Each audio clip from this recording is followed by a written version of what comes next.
Herkese merhabalar, ben Huri Metek Mutfak'ta kanalıma, mutfağıma hoş geldiniz.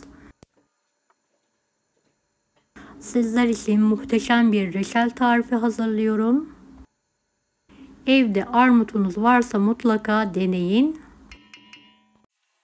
Tarifimize hiç bekletmeden hemen başlıyorum. Bahçeden topladığım şöyle orta boy armutlarım var, yıkadım. Geniş bir tencerenin içine 1 kilo toz şeker, 1,5 su bardağı suyu alalım ve ocağın üzerine alarak kaynatmaya bırakalım. Şeker eriyene kadar karıştıralım. Evet, yıkadığım armutları videodaki gibi kabuklarını soyalım. Sap kısımlarını bırakalım.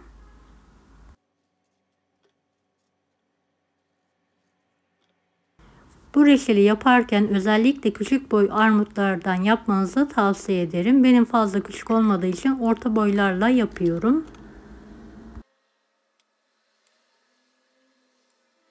Evet, armutları soyduktan sonra limonlu suyun içine alıyorum. Armutların kararmaması için. Beni hangi ülkeden veya şehirden izliyorsunuz merak ediyorum. Yoruma yazarsanız sevinirim.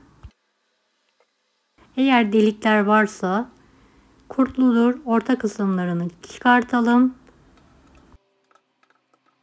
Kurtlu olan armutların iyi taraflarını yıkadım ve minik minik doğruyorum. Ziyan olmasın. Reçelimize katalım.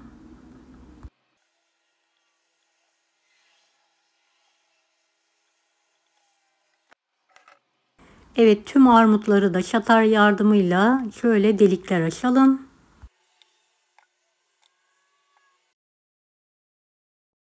Evet, armutlarım hazır.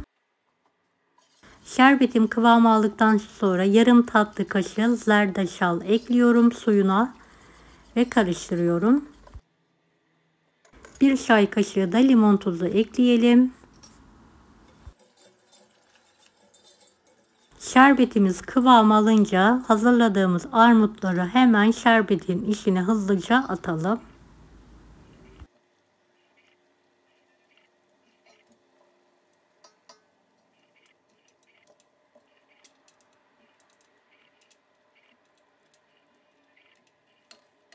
Evet, dikkatli bir şekilde karıştırarak kapağını kapatalım. Orta ateşte armutlar yumuşayana kadar, kıvam alana kadar pişirelim.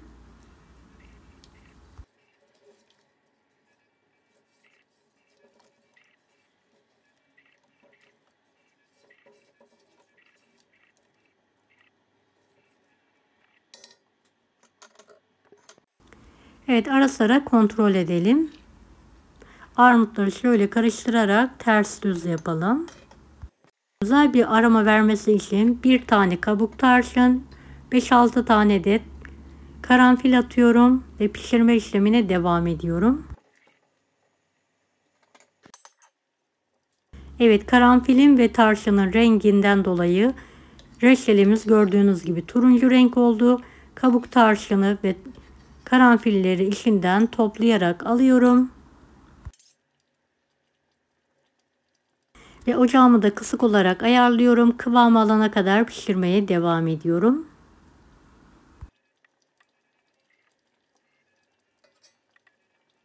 Hem renk hem de muhteşem bir aroma verdi. Mutlaka kabuk tarçın ve karanfil kullanın.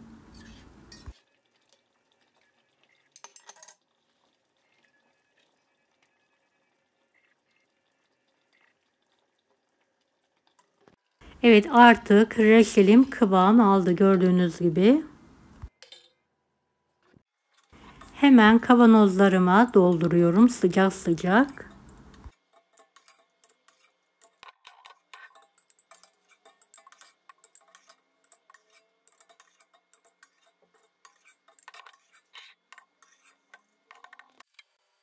Sularını da eşit miktarda pay ediyorum.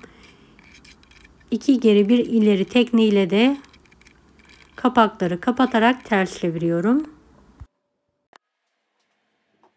Evet, ertesi gün bir tane küçük kavanozu sizler için açarak kıvamını göstermek istiyorum. tadı, kıvamı, rengi muhteşem oldu. Mutlaka deneyin. Deneyecek olan herkese şimdiden kolaylıklar dilerim. Kanalıma ücretsiz abone olmayı unutmayın. Bir dahaki videolarda görüşmek üzere. Allah'a emanet olun. Hoşça kalın.